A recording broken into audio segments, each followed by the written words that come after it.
Bien chers amis de Café Évangile, de Judée, de Jérusalem, d'Idumée, de Transjordanie et de la région de Tyr et de Sidon, vinrent aussi à lui une multitude de gens qui avaient entendu parler de ce qu'il faisait. Chers amis, il y a 3 raisons qui peuvent nous amener à chercher Dieu. La relation de l'homme avec Dieu peut être basée sur l'intérêt, parce qu'on est en train de chercher quelque chose de lui, sur la peur de ne pas être condamné, la peur de l'enfer, la peur d'être seul. Il y a des gens qui se relationnent parce qu'ils ont peur d'être seuls. Et il y a une 3e raison qui peut nous amener et qui doit nous amener à la relation avec Dieu, c'est l'amour.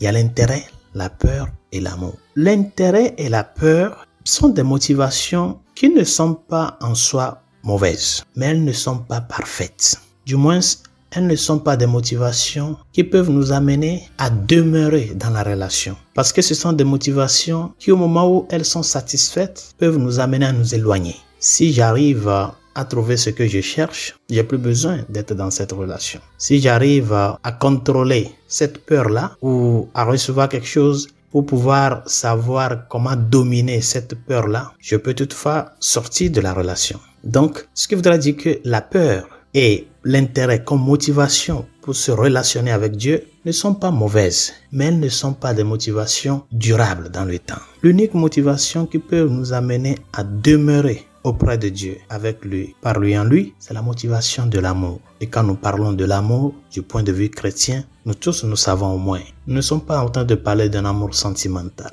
Nous sommes en train de parler d'un amour qui a des yeux pour se préoccuper de la personne aimée jusqu'au point du sacrifice. Rappelez-vous de ces paroles du Seigneur dans l'évangile de Saint Jean, prophétisant sa passion. Quand j'aurai été élevé de terre, j'attirerai tous les hommes à moi. Bien sûr, le calvaire, chers amis, nous le verrons seul et abandonné. Celui qui a dit qu'il va attirer tous les hommes à lui serait abandonné sur le mont Calvaire. Et c'est auparavant, alors que le Seigneur n'a pas encore été élevé, qu'il semble exercer son puissant pouvoir d'attraction. Quand il menait son ministère public, de grandes foules venues de Galilée le suivaient. Tous ceux qui souffraient de quelque chose se jetaient sur lui pour le toucher, Celui qui dit que quand il serait élevé de terre, il va attirer tous les hommes à lui, au moment de la croix, tous l'ont abandonné. Mais c'est plutôt au moment où il n'était pas encore sur la croix, qu'il menait son ministère public parmi les hommes, que les gens de grandes foules le suivaient. Et les gens venaient avec leurs souffrances, leurs problèmes, leurs croix, cherchant quelque chose de lui. C'est ça que je parlais de la relation par intérêt, la motivation d'intérêt. Ils cherchaient juste quelque chose de lui, le toucher pour être guéri. Et c'est là que nous pouvons voir qu'il y a une paradoxe.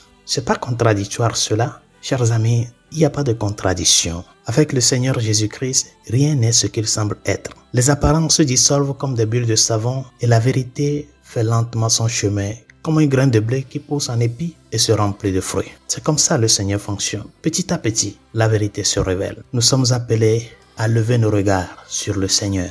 Nous sommes appelés à fixer nos regards sur lui. Le Christ doit être regardé à cette distance-là qui traverse les siècles. Il faut jeter nos horloges. Un regard qui pénètre. Un regard que quand des regards qui se croisent, le regard de celui qui est sur la croix, le regard de celui qui est dans l'Eucharistie qui se croise avec ton regard. Ce n'est pas une question de temps, c'est une question de se laisser guider. Parce que toutes ces foules-là qui sont venues pour demander quelque chose, qui le suivaient pour un intérêt, toutes ces foules ont fui devant le Christ, pauvres et malades, comme tant d'autres qui viennent demander à Dieu, mais qui fuient quand Dieu leur demande quelque chose. Nous venons des fois demander à Dieu, et quand le Seigneur nous demande quelque chose, nous ne voulons pas, nous ne sommes pas prêts à l'aider. Mais la croix est aujourd'hui le centre du cosmos. Que nous le veuillons ou pas, elle est gravée au feu dans le cœur de millions de personnes, et cette croix du Christ est la porte sainte par laquelle on passe de la terre au ciel. Apprenons à fixer nos regards sur le crucifié. Apprenons à apprendre du crucifié, à mettre nos pas dans les pas du crucifié.